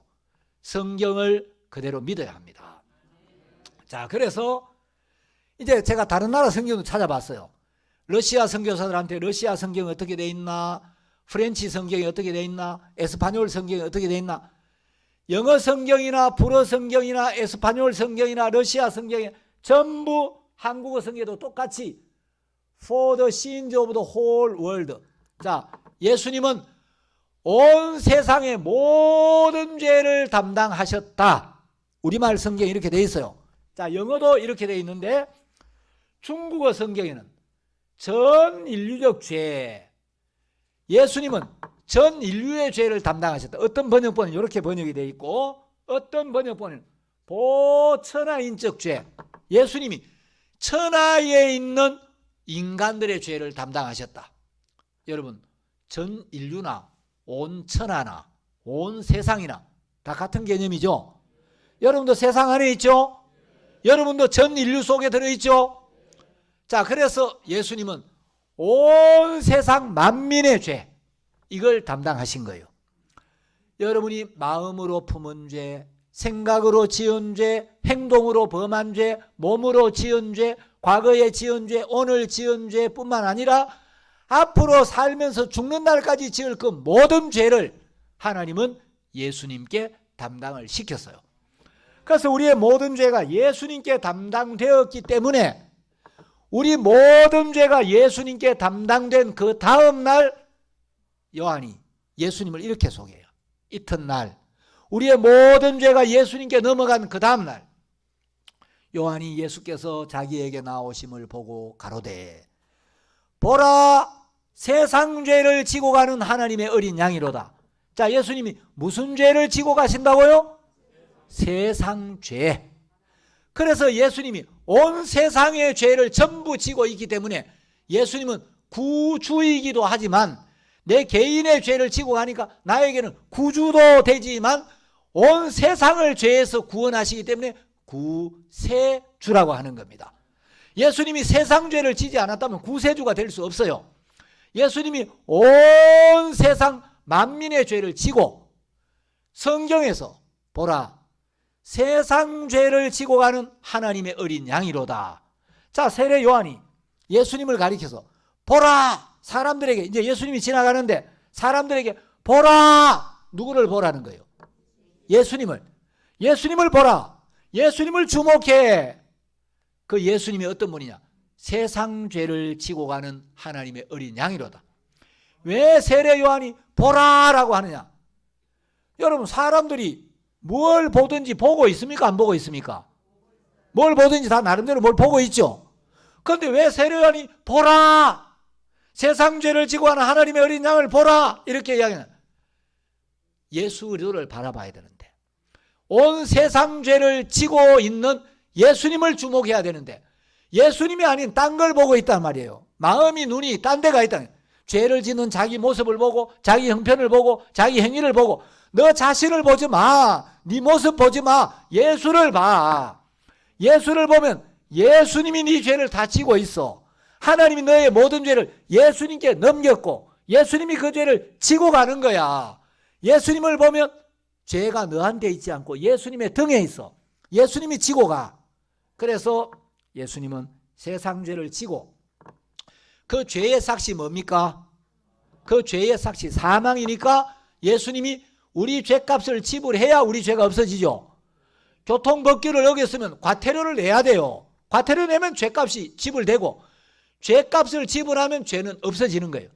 자, 예수님이 세상 죄를 한 몸에 짊어지고 그 죄의 심판을 받기 위하여 십자가에 못 박혀 죽으시면 우리 죄는 씻어지고 죄값은 지불되고, 그러면 우리 죄가 남아있겠어요? 이제 죄가 없어지겠어요? 예수님이 십자가에 못 박혀 죽으시면 우리 죄는 영원히 없어지게 되는 거예요. 자, 죄가 없어지면 우리는 의인입니까? 죄인입니까? 예수님이 십자가에 못 박혀 죽으시면 우리는 의롭게 되고 영원히 죄가 없게 되고, 죄가 영원히 없어져 버리면 우리는 영원한 생명을 얻게 되고 하나님의 자녀가 되고 천국 시민이 되고 구원을 받게 되는 거예요. 자, 그래서 예수님이 이 죄를 짊어지고 이제 십자가에 못 박혀 죽으시는데, 오전에도 말씀드렸지만 그냥 죽으시면 안 되고 반드시 예수님이 피를 흘리고 죽으셔야 돼요. 왜? 예수님 돌아가시기 전날 이야기하셨어요. 자, 저는 이스라엘을 여러 번 다녀왔습니다. 제가 성지순례, 오상규 목사님 이번에 이제 같이 갔다 왔는데 우리 팀이었어요. 그러니까 제가 이제 성지순례 가이드를 했어요. 자, 유대인이 성지순례 가이드 하는 걸 제가 몇 번 봤는데 유대인들은 구약을 믿는데 신약을 안 믿어요. 예수님을 메시아로 인정을 안 해요.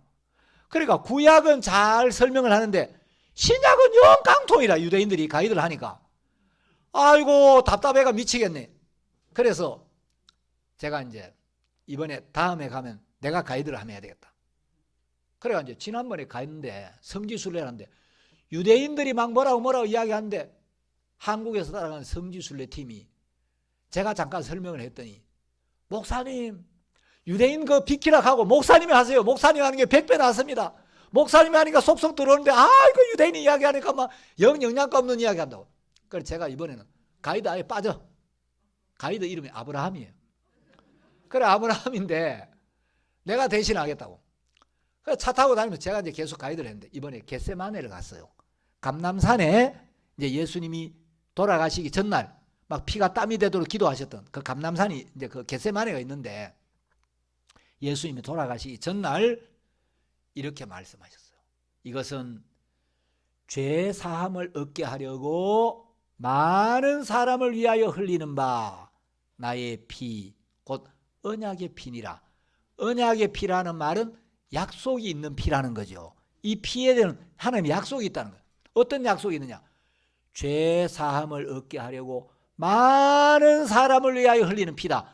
이 피가 흘려지면 많은 사람의 죄가 사해져. 얼마나 많은 사람? 전 인류, 온 세상, 온 천하 모든 사람의 죄가 예수님이 흘리는 피로 씻어진다는 거예요.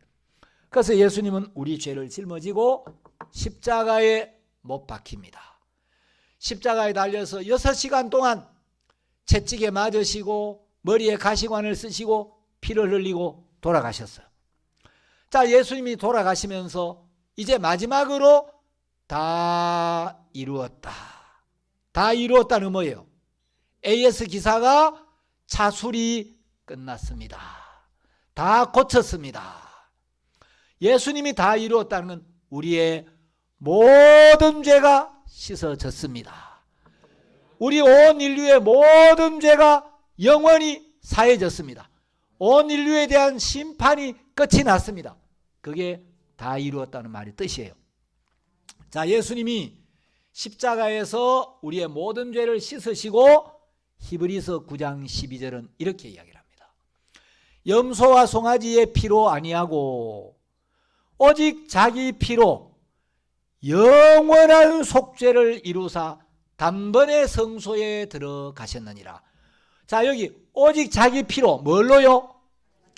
우리가 기도해서 우리가 회개해서 우리가 고백해서 아니에요. 오직은 유일한 이 길밖에 없다는 거죠. 오직 한 길이에요. 자기 피로, 예수님이 흘리신 그 피로 어떠한 속죄를 이루사? 영원한 속죄를 이루사. 맞습니까? 예수님의 피로 무슨 속죄요?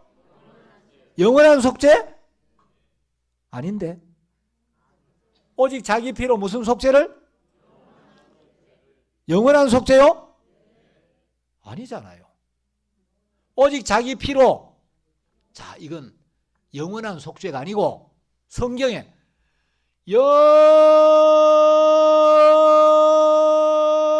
영원한 속죄 이래 읽어야 되는 거라.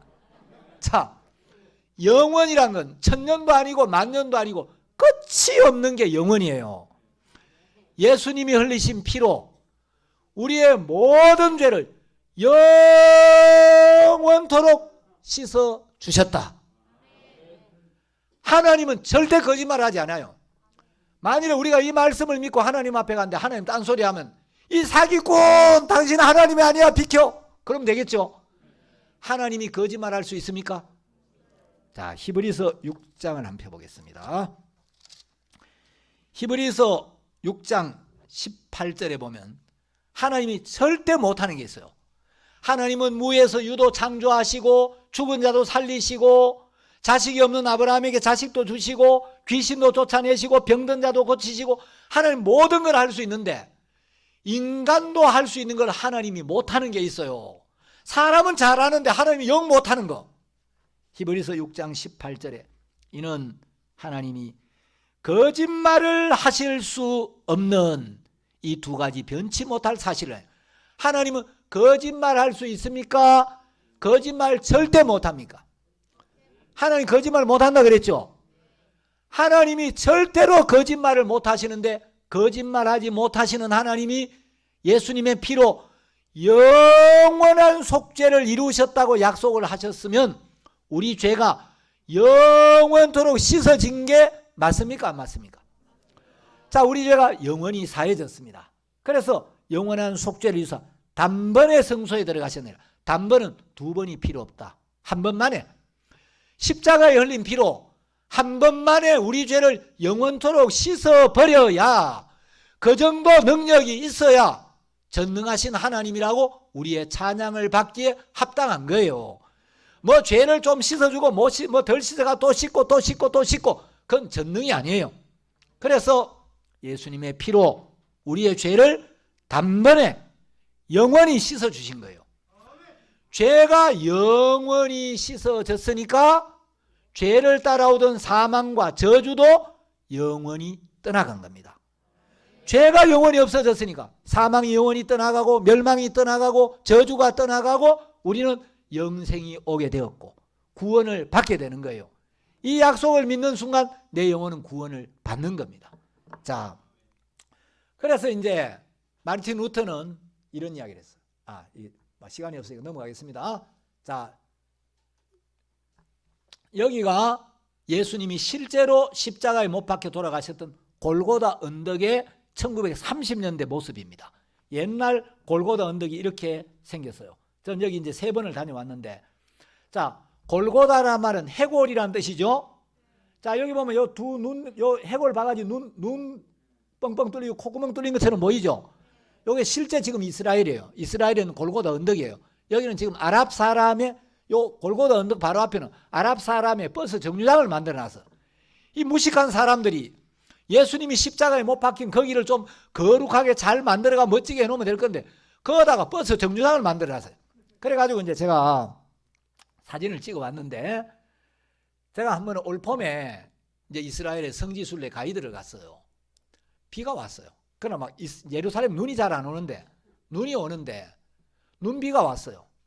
그래서 제가 이제 성도들을 모아놓고, 바로 여기가 우리를 위하여 예수님이 십자가에 못 박혀 돌아가셨던 그 현장입니다. 자, 지금 비가 오는데, 여러분 비가 오지만 예수님은 우리를 위하여 채찍에 맞고 살이 찢기고 그 고통스러운 십자가에 못 박혀서 당신의 그 귀한 피를 아낌없이 흘려서 우리 죄를 영원히 씻어주시고 우리를 살려주셨는데, 오늘 비 좀 맞읍시다. 그래 이제 딴 날은 제가 그냥 편한 복장으로 갔는데, 예수님 돌아가신 골고다 언덕에 갈 때는 정장을 하고 왔어요. 야, 예수님 앞에는 내가 오늘만큼은 정말 이 골고다의 언덕만큼은 내가 좀 경건하게 가야 되겠다. 넥타이 메고 양복을 입고 왔는데 비가 주룩주룩 쏟아지니까 제가 이제 막 말씀을 전하니까, 그래도 목사님이라고 우산을 씌워준대. 우산 쓰지 말라고. 예수님이 나를 위하여 그 희생을 당하셨는데 비 좀 맞느라고, 비 맞으면 좀 뭐 옷 빨면 되지, 좀 추우면 떨면 되지, 내가 오늘만큼은 예수님이 나를 위해 받으신 고난을 생각하면 비 좀 맞고 싶고 눈도 좀 맞고 싶고 좀 떨어도 괜찮다.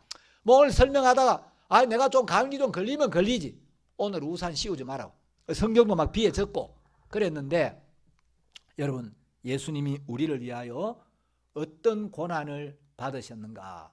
자, 예수님이 그냥 예수님 채찍에 맞았다고 생각하는데, 예수님이 맞으신 채찍은요 39가닥의 가죽끈으로 되어 있어요. 이 가죽끈에 날카로운 동물의 뼈조각, 쇠구슬 이런 게 박혀 있어 가지고 이걸로 예수님의 등짝을 후려치면 살이 쭉쭉 찢어져요. 그래서 예수님 당시에 이 채찍으로 내리치면 십자가 골고다 언덕까지 가기 전에 살점이 다 찢어 가기 전에 죽는 사람들이 더러더러 있었어요.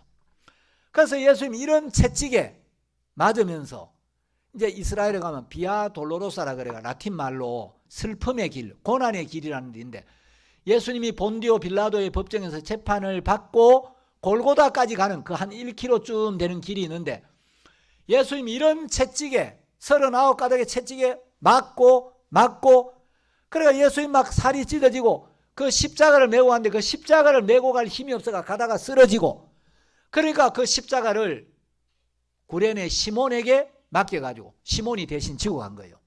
자, 예수님이 쓰셨던 가시관입니다. 여러분, 이스라엘에 가면 예수님의 머리에 씌웠던 그 가시관을 엮었던 가시나무가 지금도 있어요. 이 가시 보세요. 이게 얼마나 날까? 가시가 보통 길이가 한 4cm, 5cm 정도 돼요. 이걸 막 씌워가지고, 이 가시나무가 굉장히 단단해요. 씌우면은 머리가 막 굉장히 아파요. 근데 이제 여러분, 예수님이 손에 못이 박혔다 그러니까 사람들이 뭐 이거 뭐 마이크 방대, 마이크 타입한데 이런 못인 줄 아는데, 못이 우리나라 이런 대못이 아니에요. 우리나라의 제일 큰 대못도 예수님을 못 박았던 그 정도 못에 비교가 안 돼요. 여기 망치가 있고 여기 못이 있죠. 이게 말이 못이지 이건 못이 아니에요. 정말 무식한 이런 굵은 못으로 예수님의 두 손, 두 발에 못을 박은 거예요. 자, 이건 제가 예루살렘 국립박물관에서 직접 찍어온 사진입니다. 자, 예루살렘 국립박물관에서 요 예수님 당시에 발목뼈, 발목에 여기 발목뼈입니다. 요게 못이에요. 그 실제로 십자가형을 당했던 사람들의 그 유해가 발견돼. 요 십자가에 못 박힌 사람 이름도 밝혀져 있어요. 그래서 여러분, 그냥 예수님 이게 못입니까? 이게 못이 아니죠. 아주 무식한 저런 굵은 못에 예수님이 못 박혀서 우리 죄 때문에 돌아가신 거예요. 자, 예수님은 이제 우리의 모든 죄를 지시고 십자가에 못 박혀서 당신이 흘리신 그 피로 우리 죄를 영원히 씻으셨습니다.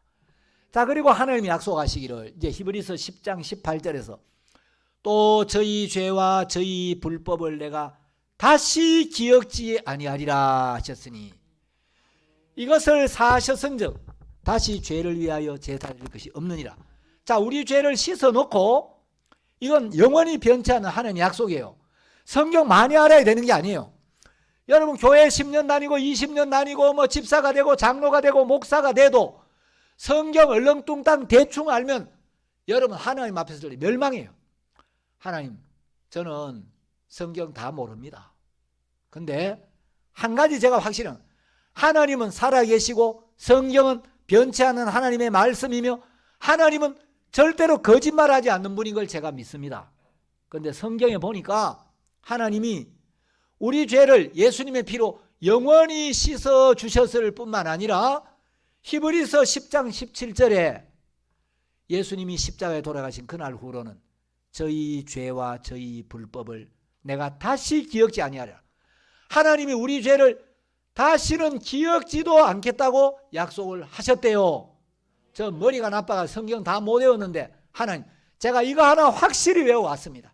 하나님, 내 죄와 내 불법을 다시는 기억지 않겠다고 하신 그 말씀 지금도 살아있죠? 그러면 하나님이 머리는 나쁘다마는 약속을 믿는 믿음은 확실하구나. 통과. 천국 보내겠어요? 안 보내겠어요? 보내시는 거예요. 자, 여러분, 하나님은 우리 죄와 불법을 두 번 다시 기억하신다고 했습니까? 다시는 기억지 않는다 그랬습니까? 하나님은 기억지 않는다면 안 하시는 분이에요. 진짜 이 말씀을 믿는다면 내가 또 죄를 지었다고 주여 지난 한 주간 지은 이런 죄 저런 죄 그 죄 저 죄 용서해 주시옵소서 말이 되는 소리입니까? 이 말씀을 불신하는 겁니까? 정말 이 말씀을 믿는다면 또 용서해 달라고 말할 수가 없는 거예요.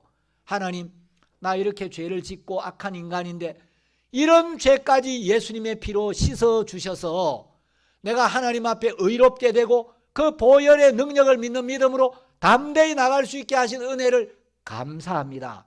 그러겠죠? 자, 여러분은 기억을 마음대로 불러오거나 마음대로 지울 수가 없어요. 어떤 거는 그게 언제였더라? 그때 그 누구였지? 그게 어떻게 됐더라? 기억을 하고 싶은데 기억이 안 떠오를 때가 있죠. 자, 우리는 기억을 불러오고 싶은데 기억이 안 될 때가 있어요.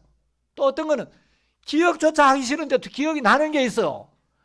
그때 막 너무 부끄럽고 창피하고 괴로워서 막 그 두 번 다시 기억도 안 하고 싶은데 기억나는 게 있단 말이에요. 우리는 인간이기 때문에 기억을 마음대로 불러오거나 마음대로 없애버릴 능력이 없어요. 하나님은 너 기억하고 싶으면 하고 하기 싫으면 하지 마. 그러나 나는 인생과 달라. 나는 전능하기 때문에 내 기억에서 너희들 죄에 대한 기억을 지워버리고 싶으면 영원히 지울 능력이 있어. 내 아들 예수가 너희들을 위하여 십자가에 피를 흘린 걸 보고 그날 후로는 내가 이제 너희들 죄를 다시는 기억도 안 하기로 했다. 이게 하나님의 약속입니다. 이 말씀을 믿으면 이제 하나님 앞에 나아갈 때마다 늘 지은 죄 때문에 마음이 오그라붙고 부담스럽고 죄송스럽고 이렇게 나가야 되겠습니까?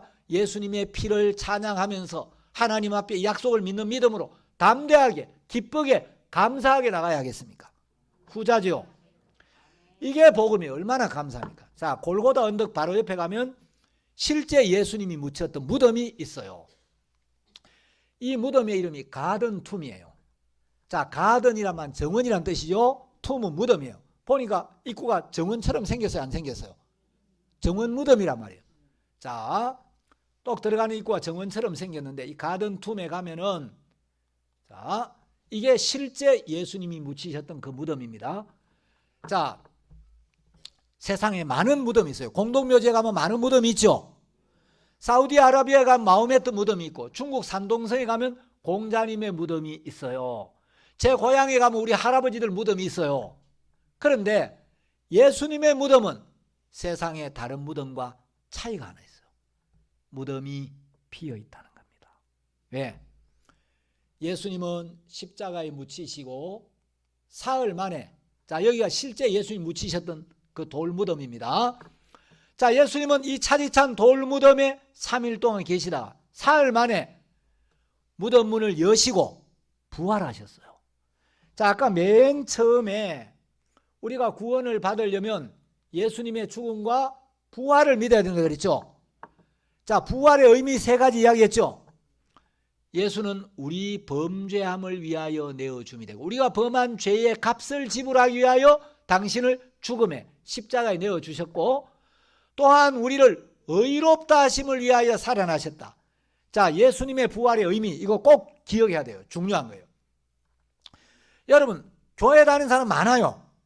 장로나 집사나 목사한테 물어봐. 이게 아는가? 성경에 기록되어 있는데도 예수님의 부활의 의미가 뭐냐고 물어보면 장로도 몰라, 집사도 몰라, 목사도 잘 몰라요. 신학 박사도 성경적으로 대답을 잘 못해. 자, 예수님의 부활의 첫 번째 의미, 부활했다는 것은 사망의 권세를 깨트리고 사망을 이기고 승리했다는 거예요. 예수님이 사망을 이기지 못했다면 사망 아래에 있겠죠. 예수님은 사망을 이기시고 사망의 권세를 깨트리고 승리했다는 겁니다. 이게 첫 번째 부활의 의미예요. 자, 사망을 이겼다는 건 사망의 원인이 뭐였습니까? 죄로 말미암아 사망이 왔다 그랬죠. 사망을 이길 수 있었던 것은 예수님이 모든 죄를 씻었기 때문이에요.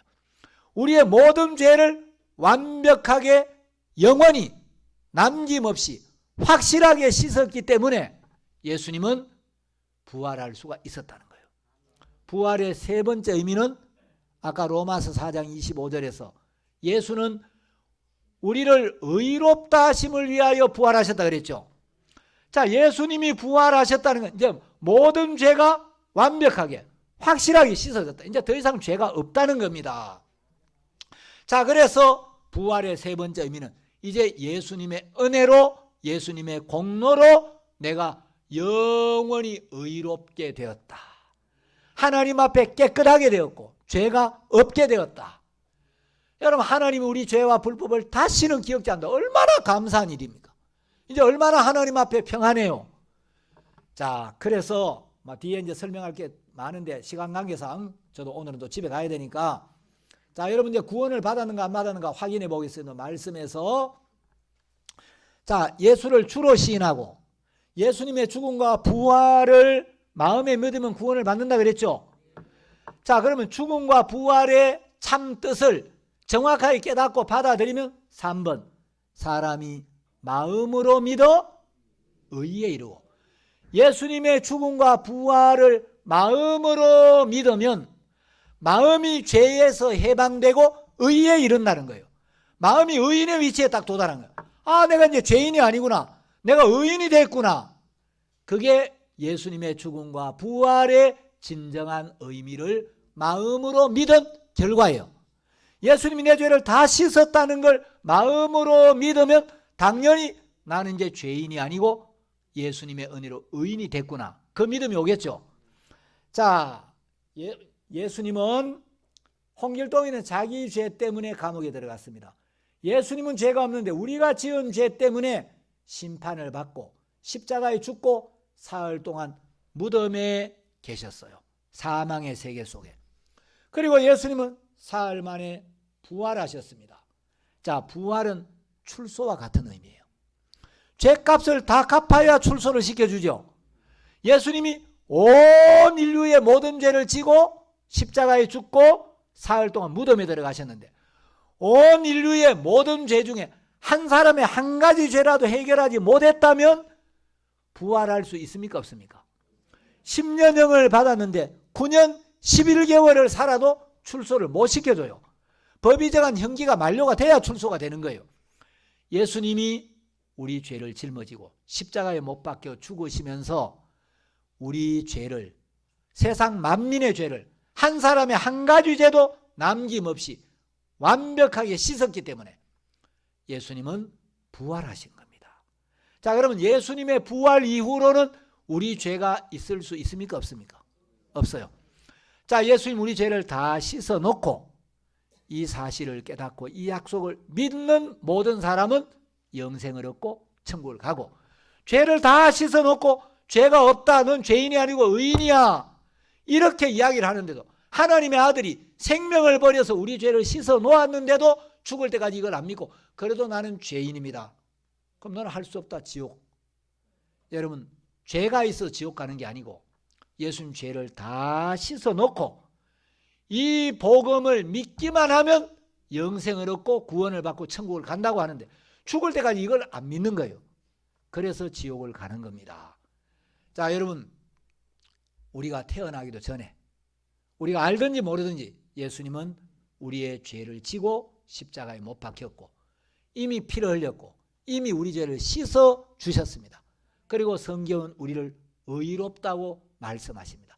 이걸 가리켜서 복된 소식이다 해서 복음이라고 이야기를 하고, 복음을 믿을 때 우리에게 구원이 임하게 되는 것입니다. 여러분이 죄가 다 씻어진 이 말씀, 이 증거를 믿고 이걸 믿는 순간 여러분은 영원한 생명을 얻고 절대 지옥에 갈 수가 없게 돼 있고 천국은 자동으로 가도록 만들어 놓으셨습니다. 자, 오늘 여기까지 말씀을 드리겠습니다. 자, 기도 드리겠습니다. 다 같이 고개를 숙이시고 눈을 감은 채로 여러분이 묻겠습니다. 하나님, 저도 이번 집회를 통해 하나님의 말씀을 듣고 예수님이 내 모든 죄를 씻어주신 은혜를 밝히 깨달았습니다. 이제 저도 예수님 피로 죄가 다 씻어졌습니다.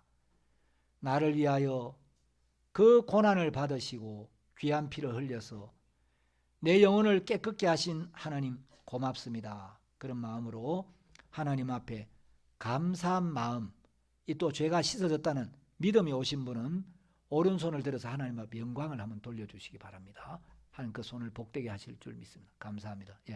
감사합니다. 여러분, 하나님 그 손을 정말 기뻐하시고 복되게 하실 줄 믿습니다. 내려주십시오. 기도하겠습니다.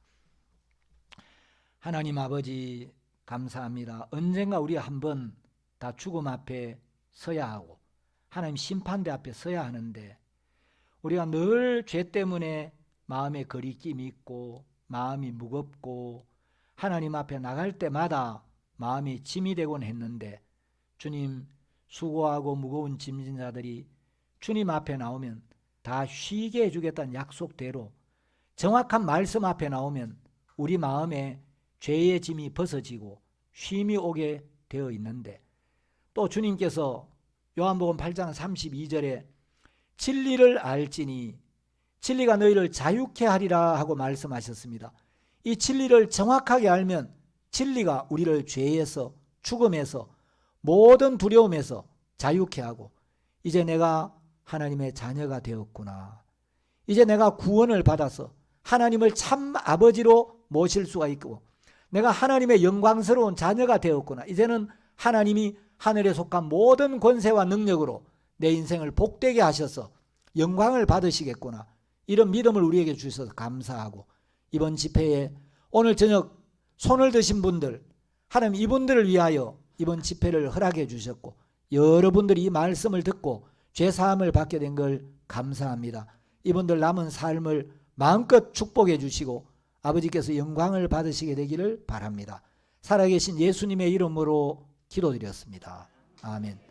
감사합니다.